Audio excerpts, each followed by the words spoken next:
नमस्कार दोस्तों, आपका स्वागत है आज की सबसे बड़ी रक्षा और अंतर्राष्ट्रीय सुरक्षा से जुड़ी खबर में। ईरान और इजराइल युद्ध में एक ऐसा हथियार सामने आया है जिसकी गूंज भारत के हर घर तक सुनाई दी है, जिसका नाम है B-2 स्टेल्थ बम्बर। लेकिन अब इस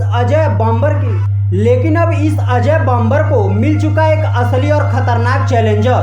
क्या है इसकी कहानी और क्यों भारत को इससे सबक लेनी चाहिए, तो आगे जानते हैं।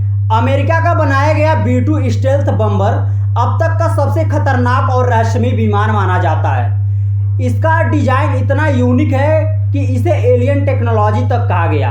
B-2 की सबसे बड़ी ताकत है इसका रडार से अदृश्य हो जाना, यानी ये हमला करता है और दुश्मन को पता भी नहीं चलता है। इसका इस्तेमाल अमेरिका ने ईरान और इजराइल के टकराव के दौरान धमकी के तौर पे किया और पूरे दुनिया में सहम गई।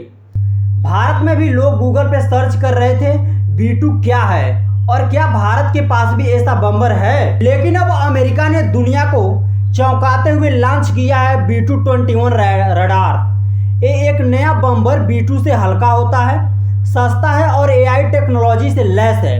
मतलब ये बिना पायलट की भी मिशन को अंजाम दे सकता है।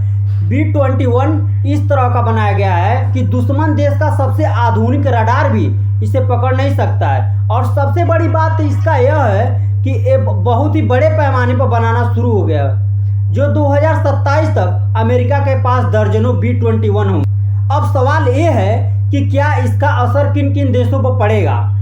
चीन और रूस में हलचल तेज हो गई है। चीन ने अपने जनरल्स में B-21 को ब्लैक घोस्ट नाम दिया है, यानी एक ऐसा भूत जो कभी दिखता ही नहीं है। वहीं रूस ने दावा किया है कि यह एक एंटी स्टेल्थ सिस्टम बना रहा है। लेकिन भारत के लिए एक और भी गंभीर सवाल बनता है, क्योंकि भारत के पड़ोस में दो परमाणु ताकतें हैं, पाकिस्तान और चाइना। ऐसे में क्या भारत को भी अब स्टेल्थ बम्बर्स की तरफ बढ़ना।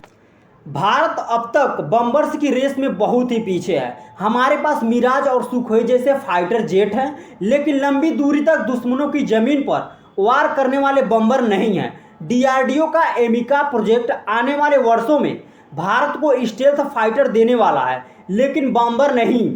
तो क्या भारत अमेरिका से B-21 खरीद सकता है? फिलहाल इसकी संभावना कम है, क्योंकि ये टेक्नोलॉजी अमेरिका साझा नहीं करता है। पर भारत को अब तक ये समझ आ चुकी है कि अगला युद्ध जो होगा वो केवल हवा में ही लड़ा जाएगा, और वो भी बिना दिखे। तो अब वक्त आ चुका है सोचने का, क्या भारत अगली पीढ़ी की वार टेक्नोलॉजी के लिए तैयार है? क्या हमारा अगला दुश्मन हमें दिखेगा भी नहीं? आपकी क्या राय है? क्या आप भारत को अपने स्टेल्थ बम्बर्स को विकसित करना चाहिए?